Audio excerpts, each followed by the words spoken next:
Thank you very much, and I like our new beautiful patio with matching stone to the White House. If this were grass today, you'd be sinking into the mud like they've done for many years, and you would be very unhappy. Please, thank you very much. This was a big day. It's a pardon day for a very important beast. On behalf of the First Lady and the entire Trump family, I want to wish all Americans a very, very happy Thanksgiving. It's a great time of the year, and our country is doing really well, economically, like we've never done before. Today, we continue a time-honored American tradition. Well, that's a well-trained turkey. See how happy he is? In a few moments, I will grant a full, absolute, and unconditional presidential pardon to two handsome Thanksgiving turkeys, and this is their lucky day. This is a lucky day for them. But before going any further, I want to make an important announcement, because you remember last year, after a thorough and very rigorous investigation by Pam Bondi and all of the people at Department of Justice, the FBI, the CIA, the White House Counsel's Office, and the Department of Everything. We have a Department of Everything. You know what that is? I think that's called the White House. Into a terrible situation caused by a man named Sleepy Joe Biden. He used an auto pen last year for the turkey's pardon. So I have the official duty to determine, and I have determined, that last year's turkey pardons are totally invalid, as are the pardons of about every other person that was pardoned, other than, where's Hunter? No, Hunter's was good. That was the one pardon, Pam, that was good, right? The rest of them are all invalid. I don't know what the hell you're going to do about that, but that's, now we're going to take a little of the joking. That is a mess. But they're hereby null and void. The turkeys known as Peach and Blossom last year have been located, and they were on their way to be processed, in other words, to be killed. But I have stopped that journey, and I am officially pardoning them, and they will not be served for Thanksgiving dinner. We saved them in the nick of time. This one has plenty of time, but they were saved in the nick of time. We're thrilled to be joined today by Vice President J.D. Vance, Second Lady Usha Vance, their daughter Mirabelle, and along with Attorney General Pam Bondi, Secretaries Marco Rubio, Scott Bessent, Pete Hegseth, Brooke Rollins, Howard Lutnick, Linda McMahon, Scott Turner, Administrator Lee Zeldin, who's done a great job. A nuclear power plant gets approved in less than a week, okay? I'm only kidding, but pretty close to that. And we have more. Where's Lee? Stand up, Lee. One of my great superstars. Thank you. It used to take 20 years before you got rejected when you put in an application. Now we're doing them in a matter of weeks, right? And that's why we have the biggest plants anywhere in the world. We're leading in AI. We're leading in everything. Our auto plants are pouring back into our country. Wait till you see the jobs coming with them. But many of them are under construction, but Lee's done a great job in getting those approvals. I appreciate it very much. FBI Director Kash Patel, who's been very busy doing a great job also. Thank you, Kash. Along with members of, see, you got a following, Kash. Along with members of Congress, and in particular, I want to mention Jason Smith and David Rozier. Where are those two guys? Come on, stand up, fellas. What good people. Jason knows more about the tax code than any living human being. He knows so much, we don't even want to hear about it, right? Too complicated. We're going to make it a simpler code. But we did in the great big beautiful bill that was just passed, your imprints all over that, and it's amazing. The biggest tax cuts in the history of our country for middle-income people. The biggest tax cuts in the history of our country for middle-income people. And the biggest jobs bill ever passed, and nobody thought we could get that one done. I'm glad. We actually put 4 years, actually probably 8 or 10 years, but we put 4 years worth of material into one great, big, beautiful bill. So that worked out very well, and I want to thank everybody for working on it. JD, that was a great, well, you know, we were going to do it in small bills. We're going to have 18 bills and do it along the process. I'm glad, Scott, that we got it done. because dealing with these Democrats, I think that was our one shot. But we have it all in one great, big, beautiful bill. Thanks as well to the chairman of the National Turkey Federation and the CEO of Butterball. That's a big deal. Jay Jandren. Where's Jay? Thank you. Stand up, Jay. Thank you very much. Along with his wife, Leslie, and their 3 children, as well as the farmer who raised these 2 magnificent birds, Travis Pittman, and Wayne County, North Carolina. I won Wayne County by a lot. That means you had to vote for Trump, I think. I won by 92%. I like Wayne County. They're doing all right, right? And this is like a record-setting turkey that's going to be saved.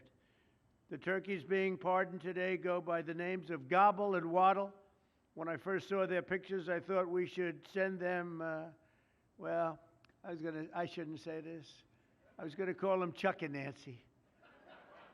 But then I realized I wouldn't be pardoning them. I would never pardon those 2 people.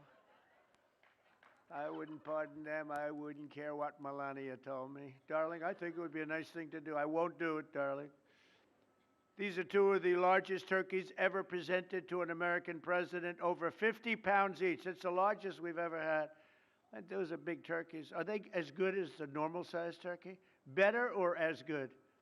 Do they tend to be a little fatty, maybe? No, he said no. He knows the turkey business. Anyway, despite their size, Secretary Kennedy has formally certified that these are the first ever Maha turkeys. I don't know if I agree with that. These are Maha. In other words, they could be fat, but they're still Maha. They've been fattened on a steady diet of grass, beef, to allow the smoothies and all of the other things that they've been eating for this occasion. This was a really big occasion, but they've eaten every fattening food that you can eat. We wanted to really make them special, and they really are. They're like record-setting. I've never seen a turkey that big before. Are they violent at all? Will they attack as I walk over? Because if they were, I'll stay right up here. But as you know, we're a tough on crime administration. We are tough on crime. You know, our border had 0 people coming in for the last 7 months, right? 0. I mean, even I find that hard to believe to be. They had millions and millions of people pour into our border from prisons, from mental institutions, gang members, drug dealers. They poured in to our country like we were stupid people. We're not stupid people anymore. But nobody's ever seen anything. The job that they've done on the Tom Homan, Kristi Noem, the whole group, the job they've done on the border is almost like a miracle. We have, and the people that make these statistics that said 0, they've said 0 for the last 7 months. I can't, it has to be like a few people got in, but they say 0. And they're radical left Democrats to do the scoring. So I can't imagine they did that for us. The truth is, we have no people coming into our country illegally. It's an amazing statistic, and I'm very proud of it. And we have the most people working in the United States today, by far, than we ever had in the history of our country. So those are all good numbers. But instead of pardons, some of my more enthusiastic staffers were already drafting the paperwork to ship Gobble and Waddle straight to the terrorist confinement center in El Salvador. And even those birds don't want to be there. You know what I mean? It was a tough. I'd like to thank the president of that country. They do a rather efficient job. It's got to be the largest prison in history. I've never seen anything like it. And a lot of people are behaving on our streets now. You know, Washington, D.C. is considered a safe zone. This was one of our most unsafe places anywhere in the United States. It is now considered a totally safe city.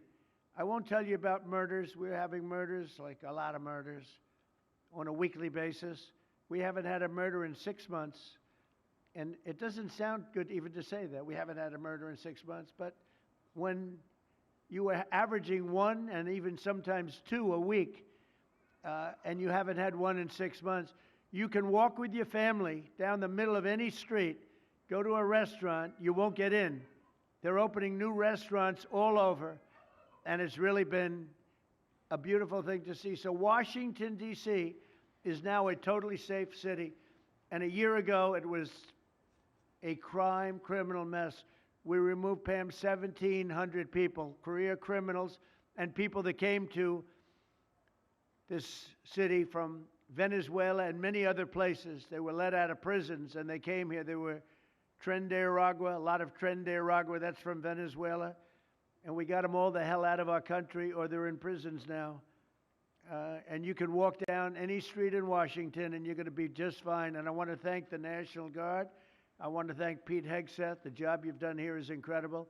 And I hear you having the same kind of success in Memphis, Tennessee, where you had an even worse situation. And Memphis crime is down 64% in 3 weeks. And by the time you have 4 or 5 weeks, you're going to have it down almost where there won't be crime. And we could do that in Chicago, by the way, if they would let us. If the mayor was a low IQ person, but he should understand this. This is a very serious thing. You saw all the crime that took place last night, the night before. The woman with the burning, they burned the woman. To be talking about that now, they burned this beautiful woman riding in a train. A man was arrested 72 times. 72 times, think of that. And they'll let him out again. The liberal judges will let him out again. But we're ready to go. You know, we've been moving toward Chicago. We have a governor that thinks it's wonderful that only like 7 people were killed this week. But we are moving toward doing it, and we're going to, if crime gets, it's horrible what's happening in Chicago. We could make Chicago a safe city in a period of 4 weeks. In a period of 8 weeks, 9 weeks, 10 weeks, it would be totally safe. And the people of Chicago want us to go there. And if you look at the crime that's taken place in Chicago in the last 2 weeks, just take a look. It's on the front page of every newspaper. It's out of control. The mayor is incompetent, and the governor is a big fat slob. He ought to invite us in, say, please make Chicago safe. We're going to lose a great city if we don't do it quickly. Make Chicago, we'll do the same thing as we did in D.C., the same thing as we did everywhere we've gone. It's become almost instantly safe. And I want to do it in Chicago. So Governor Pritzker, if you're listening, let's get your act together. Invite us in. We're going to make your place so safe. You're not going to have these crimes that are making the newspapers and the front page of every newspaper and television story, news story. We'll make Chicago a safe place very quickly.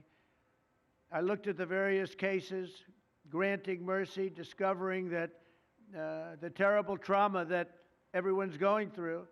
And I had a little bit of a Pritzker joke. I was going to talk about Pritzker and size, but when I talk about Pritzker, I get angry because he's not letting us do the job.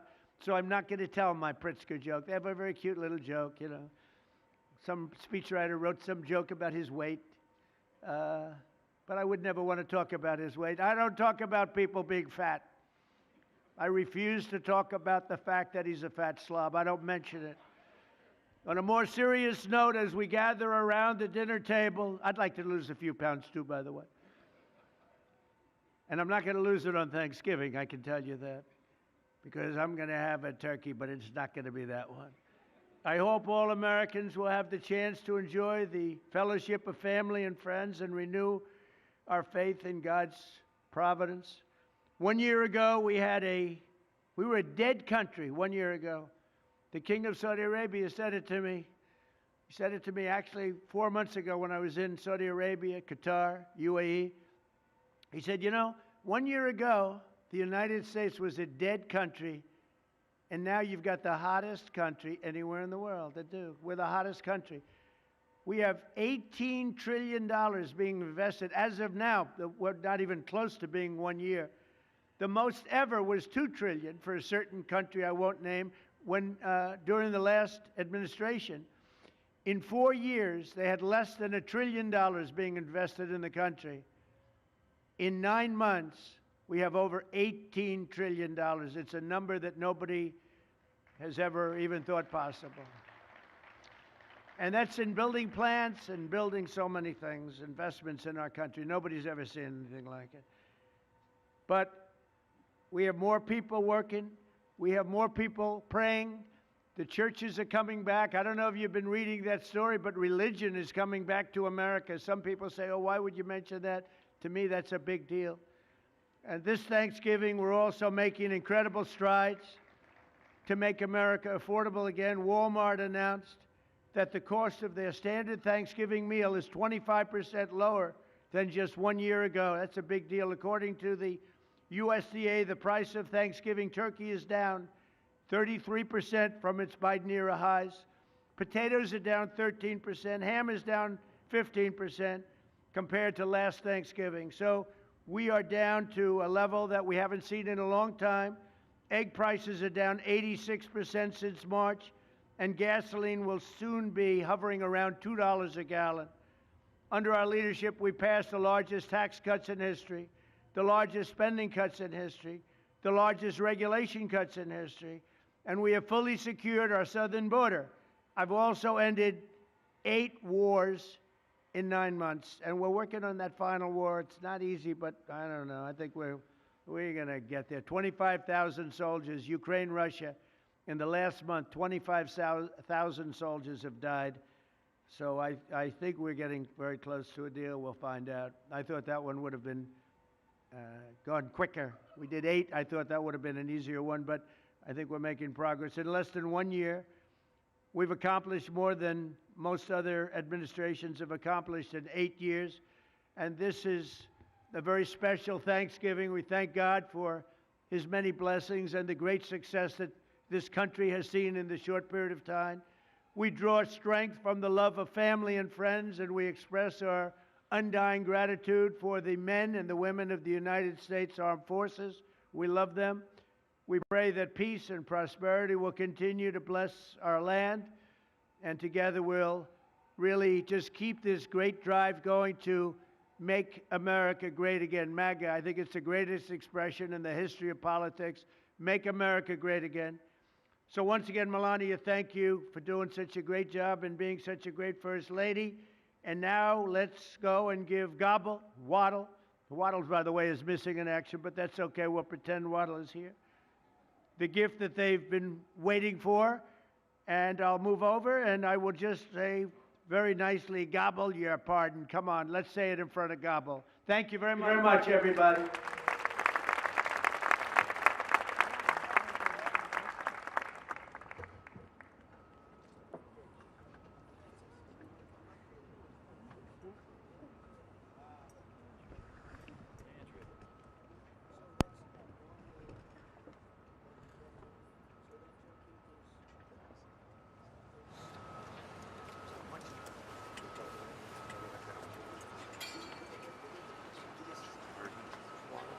Just asked if they Looks get like a rather bigger. violent bird. Anyway, are you ready? Gobble. There you go. I just want to tell you this is very important. You are hereby unconditionally pardoned. Praise the Lord. Praise the Lord. That's great. Beautiful. It looks nice. Who would want to harm this beautiful bird? That's great. That's great. Thank you very much. Fantastic job. Thank you very much. Thank you very much, everybody.